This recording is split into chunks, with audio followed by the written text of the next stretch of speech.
pray to God that our daughter Taylor comes back to us. Where did you take that little girl?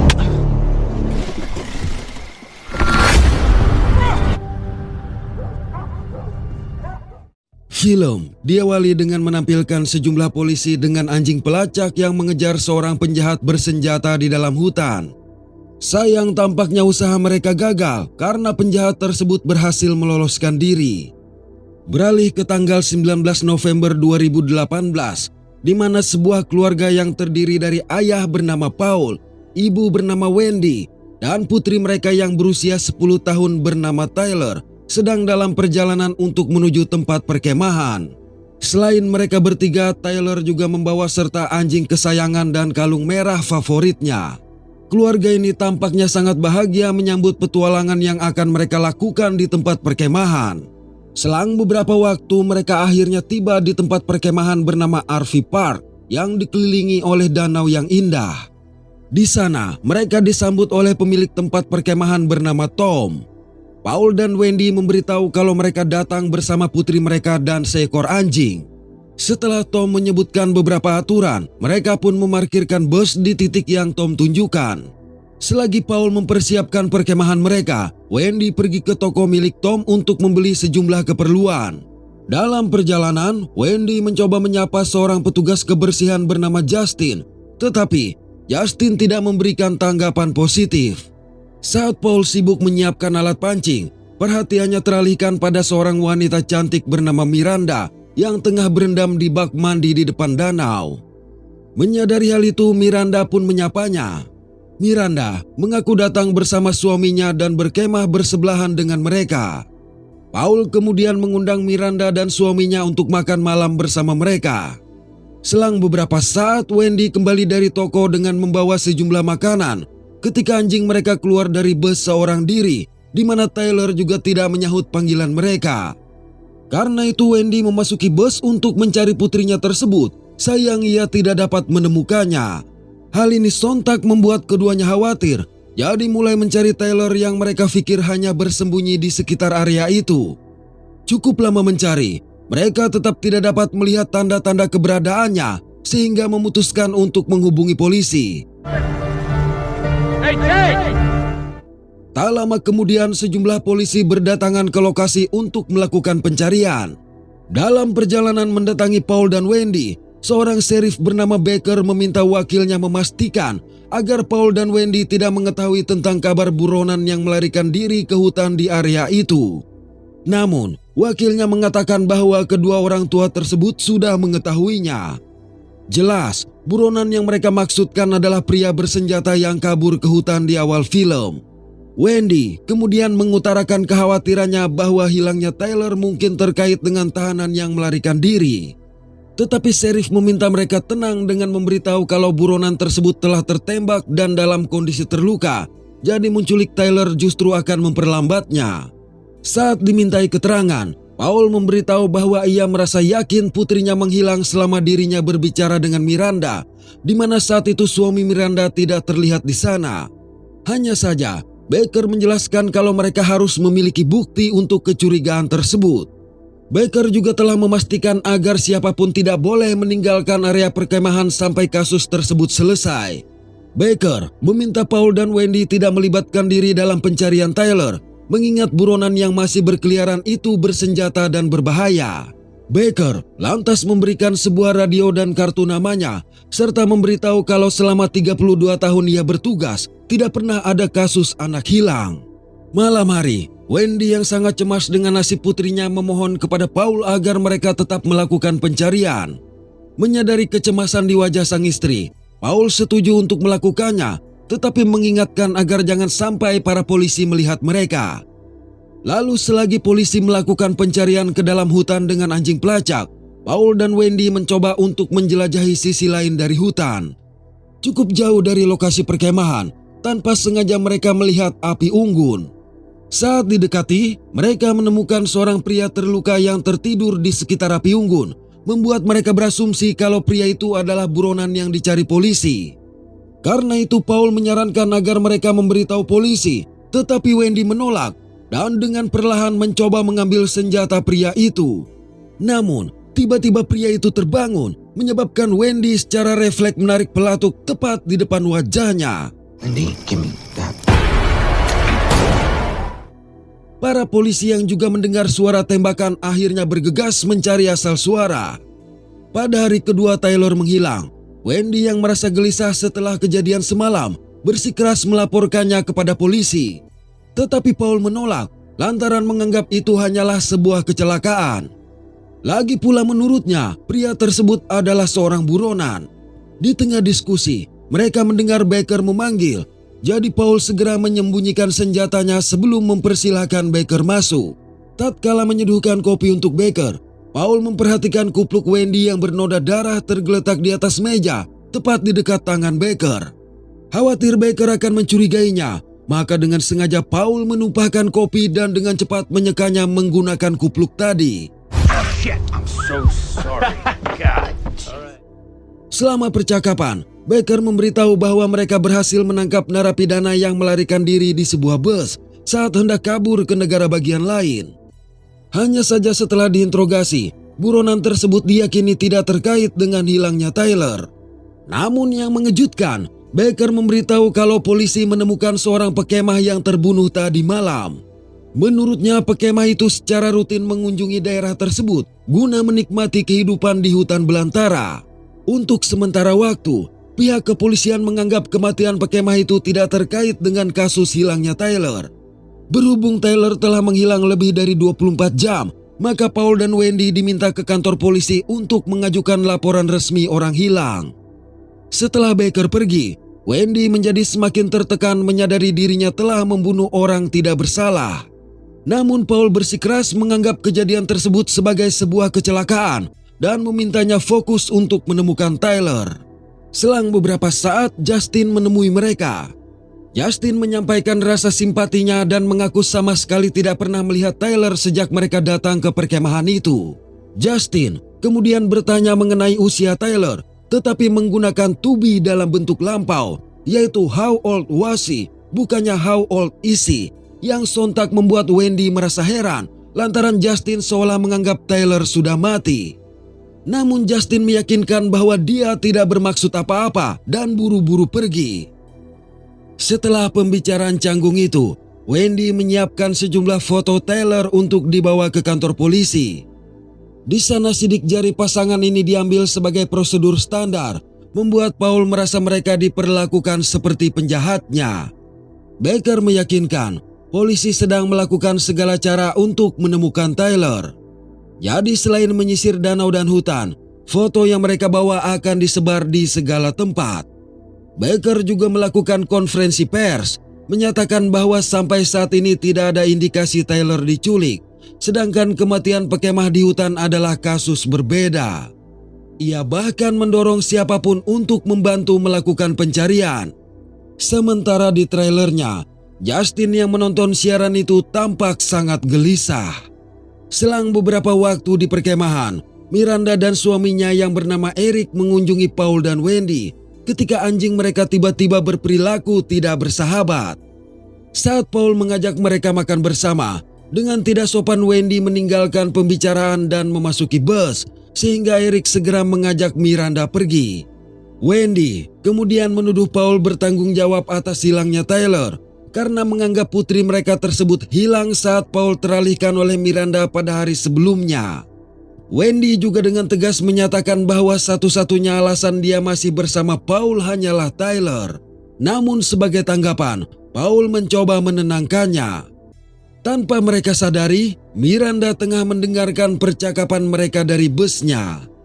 Pada malam hari, Paul tiba-tiba mendengar suara Tyler yang ternyata berasal dari video lama keluarga yang sedang ditonton oleh Wendy. Di sini Wendy mengutarakan kecurigaannya terhadap Eric, mengingat perilaku tidak bersahabat anjing mereka saat melihat Eric. Ia bahkan berniat melaporkan hal itu kepada Baker, tetapi Paul melarangnya lantaran alasan tersebut tidak masuk akal. Hanya saja rasa curiga Wendy tidak tertahankan lagi, jadi mengajak Paul menggeledah bus pasangan tersebut.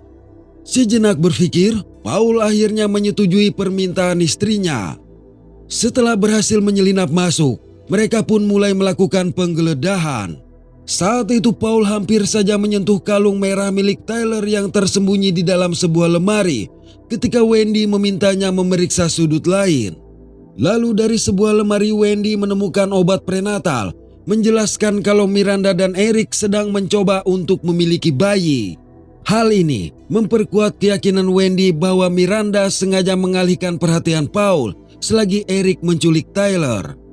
Karena itu mereka berniat memeriksa kompartemen yang ada di bagian bawah bus, tepat di saat Miranda dan Eric kembali.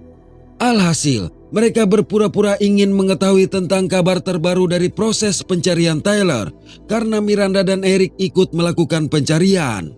Wendy selanjutnya meminta Miranda dan Eric bersedia menemani mereka untuk mencari Tyler keesokan pagi di danau. Lantas keesokan pagi, kedua pasangan suami istri ini pun memulai pencarian menggunakan sebuah perahu. Selama pencarian, Wendy melihat sesuatu yang mengapung di air. Hanya saja Eric melihatnya sebagai sebuah kantong sampah dan menyarankan pulang untuk beristirahat. Namun, Miranda membujuknya untuk memeriksa benda tersebut terlebih dahulu. Ternyata benar, saat didekati benda tersebut persis seperti yang Eric jelaskan, yaitu hanya sebuah kantong sampah. Saat itu, secara diam-diam Paul memutuskan kabel mesin perahu, di mana Wendy dengan terang-terangan menuduh Eric dan Miranda bersekongkol menculik Tyler lantaran tidak dapat memiliki anak. Tuduhan ini tayal memicu konflik antara mereka. Hanya saja Eric dan Miranda menolak keras tuduhan tersebut, menyebabkan kemarahan Wendy semakin memuncak. Akibatnya, Wendy mengeluarkan senjata dari tasnya dan menodong mereka. Parahnya lagi, Wendy bahkan menyebut Miranda sebagai pacar Paul dan berharap dapat memiliki anak dari Paul. Mendengar itu, kesabaran Eric pun habis. Ketika berada di dalam air, Paul yang berupaya membebaskan diri dari cengkraman Eric terpaksa harus menikamnya dengan pisau yang telah ia siapkan. Begitu berhasil melepaskan diri, Paul segera menyelamatkan Wendy, tetapi Miranda tampaknya tenggelam.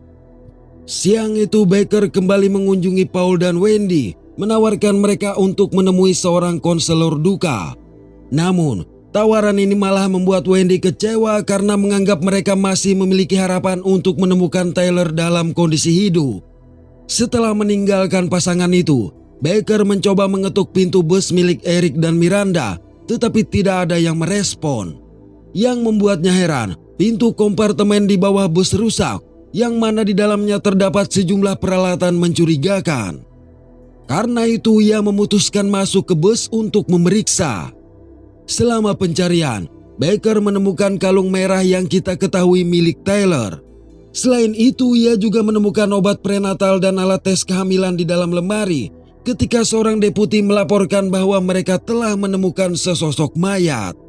Pada waktu yang sama, Paul dan Wendy juga mendatangi lokasi hanya untuk mengetahui kalau itu adalah Eric. Setelah penemuan yang mengejutkan tersebut, Baker menunjukkan kalung merah kepada Paul dan Wendy yang mereka klaim sebagai milik Tyler. Dikarenakan kalung itu ditemukan di bus milik Eric sedangkan Eric tewas ditikam, maka Baker berasumsi Tyler benar-benar diculik. Jadi kini polisi berusaha mencari istri Eric yang diduga memiliki informasi penting. Di tempat berbeda, terjadi ketegangan antara Tom dan Justin, di mana Justin mencurigai Tom telah menghabisi Eric dan menculik Tyler, memicu kemarahan Tom terhadapnya. When did you take that little girl?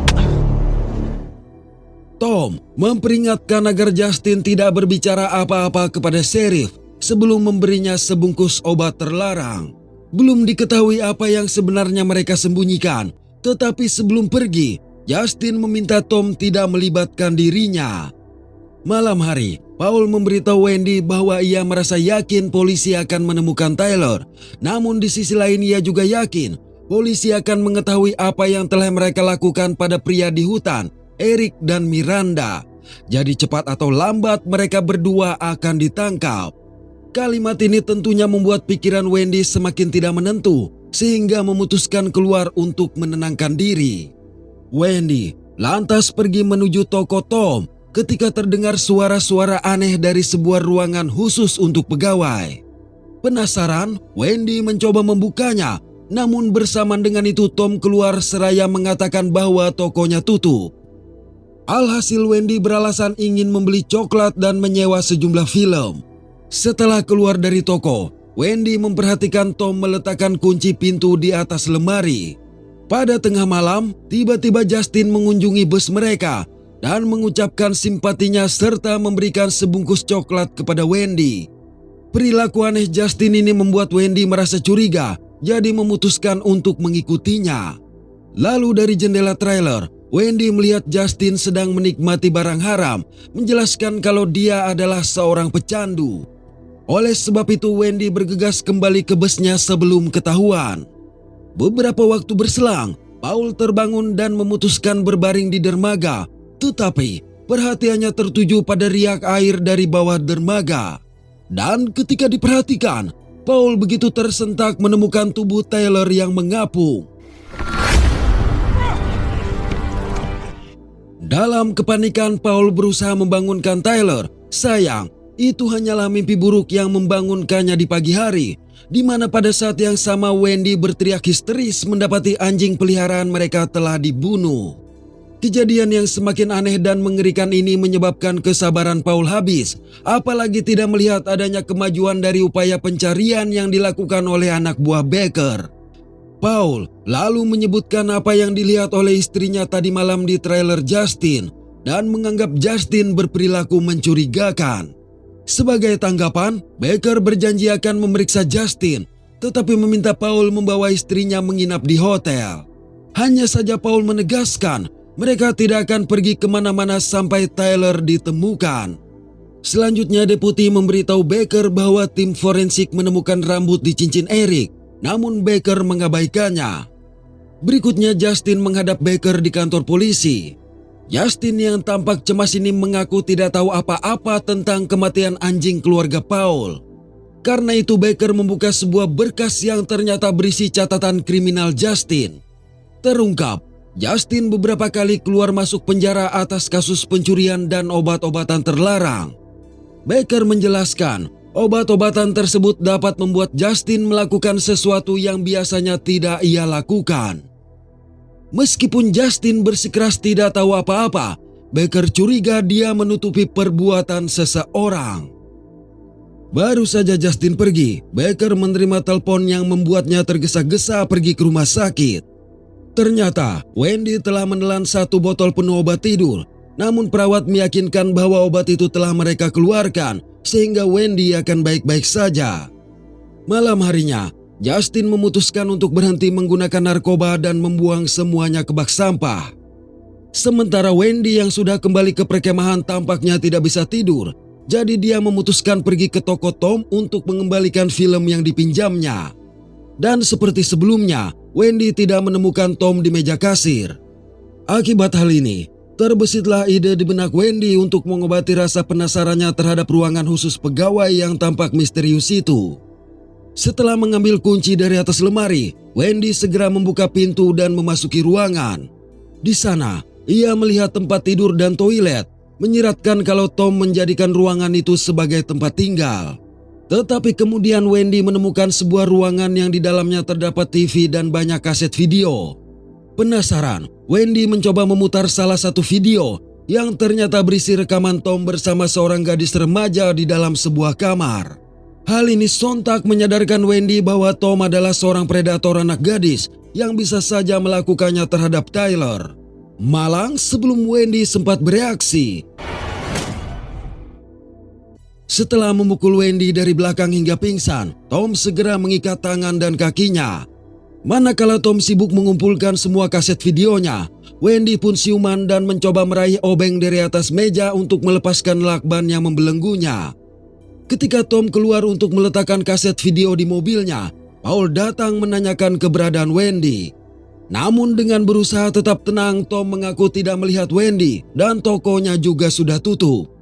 Tom lalu buru-buru kembali ke dalam untuk mengambil semua uangnya. Tetapi secara mengejutkan Wendy menyerangnya.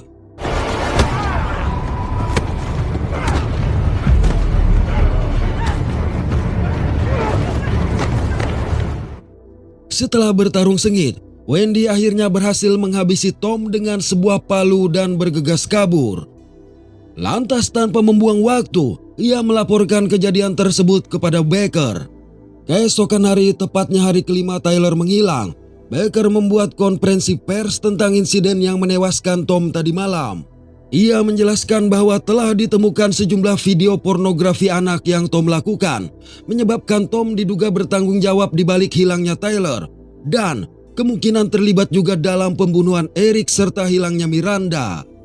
Namun atas tindakannya Wendy tidak dikenakan tuntutan karena dianggap membela diri. Baker kemudian memberitahu Paul dan Wendy mengenai penghentian pencarian Tyler di danau lantaran percaya Tyler tidak ada di sana. Paul dan Wendy tidak punya pilihan selain menunggu karena kini FBI telah terlibat dalam kasus tersebut. Setelah kembali ke perkemahan, Paul mengumpulkan semua barang milik Tyler ke dalam sebuah kotak. Ia mencoba menjelaskan kepada Wendy bahwa sudah saatnya mereka menerima kenyataan Tyler tidak akan kembali. Paul mengaku setiap kali melihat barang-barang Tyler, dirinya selalu teringat akan putri mereka tersebut. Jadi barang-barang itu harus ia buang. Taylor's gone. Not coming back. Malam hari, Justin pergi ke tempat sampah untuk mengambil obat-obatan yang sebelumnya ia buang dan tidak sengaja menemukan barang-barang milik Tyler. Entah mengapa, Justin membawa barang-barang itu ke trailernya dan mencoba menghubungi Baker, tetapi panggilannya tidak tersambung. Pada hari ke-6 Tyler menghilang, Baker secara tidak sengaja mendapati suatu keanehan pada foto yang sebelumnya Wendy serahkan. Foto itu tampaknya diambil saat Wendy sedang hamil 9 bulan dengan latar belakang menara kembar WTC.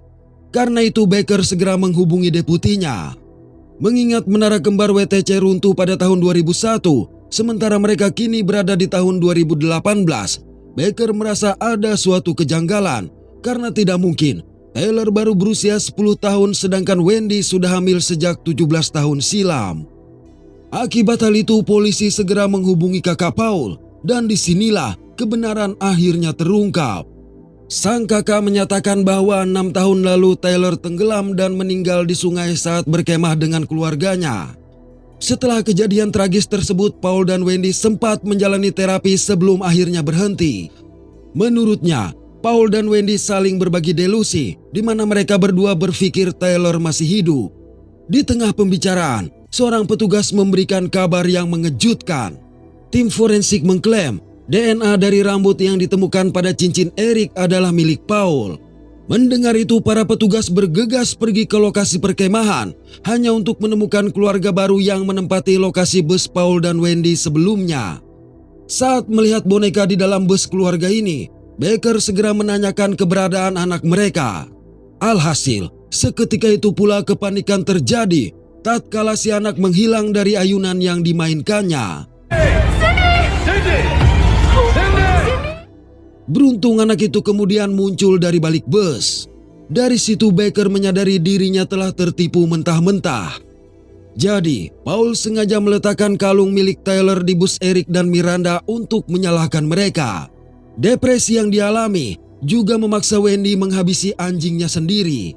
Bahkan ternyata Miranda tenggelam dan tidak pernah muncul lagi dari dasar danau. Sedangkan dari handuk yang Justin temukan di bak sampah terungkap kalau Taylor lahir di tahun 2002, yang berarti sudah berusia 16 tahun jika ia hidup sampai tahun 2018. Pada akhir film, Paul dan Wendy sedang berkendara sambil memutar video lama Taylor. Di sini terlihat jelas bahwa pasangan itu belum bisa menerima kematian Taylor. Keduanya menganggap Taylor masih bersama mereka, persis seperti adegan yang ditampilkan di awal film. Oke, terima kasih sudah menonton sampai pada akhir konten ini. Mohon maaf atas ketidaksempurnaan dari kami. Semoga terhibur dan sehat selalu. Mantap.